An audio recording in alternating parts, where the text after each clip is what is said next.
দৈনিক খবরিকায় আপনাদের স্বাগতম। দিনের শুরু থেকে এখন পর্যন্ত দেশ ও বিদেশের পাতায় যে ঘটনাগুলো সবচেয়ে বেশি আলোচিত হয়েছে তার একটি পূর্ণাঙ্গ ও তথ্যবহুল সারসংক্ষেপ নিয়ে হাজির হয়েছি।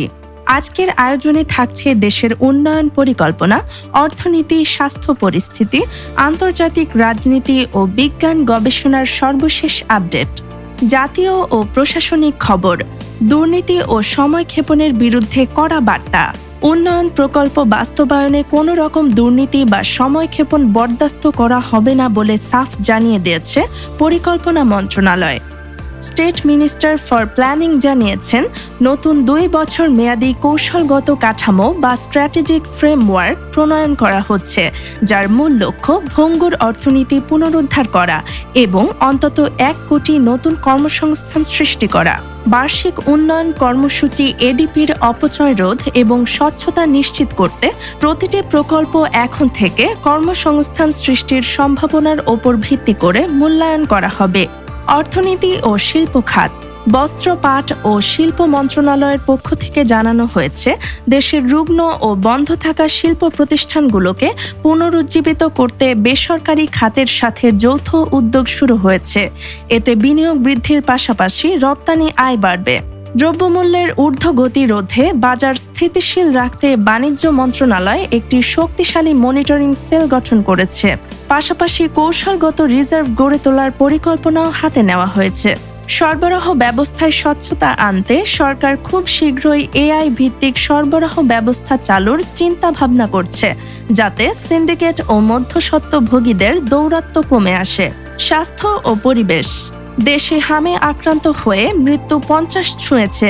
স্বাস্থ্য অধিদপ্তরের সর্বশেষ বুলেটিন অনুযায়ী দেশে হামে আক্রান্ত হয়ে নিশ্চিত মৃত্যুর সংখ্যা বেড়ে দাঁড়িয়েছে 50 জনে। নতুন করে আরও একজনের মৃত্যুর খবর পাওয়া গেছে, যিনি ঢাকা বিভাগের বাসিন্দা। এছাড়াও নতুন করে 95 জনের শরীরে হাম নিশ্চিত করা হয়েছে, যার ফলে মোট নিশ্চিত আক্রান্তের সংখ্যা দাঁড়িয়েছে 5314 জনে।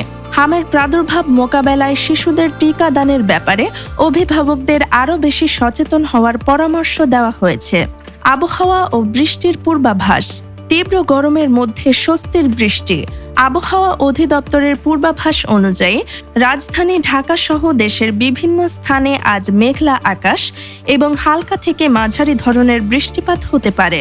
রাজশাহী, ময়মনসিংহ, খুলনা, চট্টগ্রাম এবং সিলেট বিভাগের কিছু জায়গায় বজ্রসহ বৃষ্টিপাতের সম্ভাবনা রয়েছে, যা চলমান দাবদাহের অস্বস্তি কিছুটা কমিয়ে আনবে। আন্তর্জাতিক ও ভূ রাজনীতি। হরমুজ প্রণালী ও পারমাণবিক কেন্দ্রের নিরাপত্তা। মার্কিন যুক্তরাষ্ট্র ও ইসরায়েলের একটি যৌথ টহলের সময় ইরানের বুশেহর পরমাণু বিদ্যুৎ কেন্দ্রের কাছাকাছি একটি এলাকা ক্ষতিগ্রস্ত হয়েছে। এই ঘটনার পর ইরানের পররাষ্ট্রমন্ত্রী তীব্র প্রতিক্রিয়া জানিয়ে একে সরাসরি যুদ্ধবিরতি লঙ্ঘন বলে হুঁশিয়ারি দিয়েছেন। এই উত্তেজনার ফলে আন্তর্জাতিক বাজারে তেলের দাম সামান্য বাড়তে পারে বলে আশঙ্কা করছেন বিশ্লেষকরা। আন্তর্জাতিক মহড়া ও দুর্যোগ। আসিয়ান অঞ্চলে সামরিক সহযোগিতার অংশ হিসেবে ভারতের 120 সদস্যের সেনাদল। আসিয়ান অঞ্চলে সামরিক সহযোগিতার অংশ হিসেবে কম্বোডিয়ায় পৌঁছেছে ভারতের 120 সদস্যের সেনাদল। সেখানে তারা সিনব্যাক্স 2 নামে দ্বিপাক্ষিক সামরিক মহড়ায় অংশ নেবেন। ফিলিপাইনের মায়ন আগ্নেয়গিরি।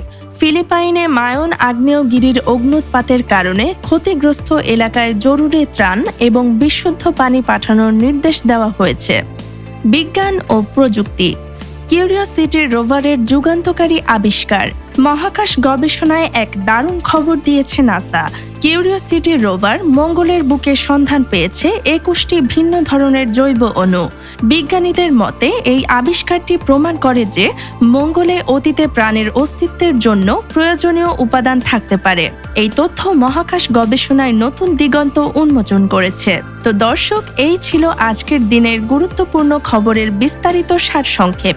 দেশের উন্নয়ন, অর্থনীতি, স্বাস্থ্য সংকট কিংবা মঙ্গলের বুকে প্রাণের সন্ধান, সব মিলিয়ে আজকের দিনটি ছিল বেশ ঘটনাবহুল।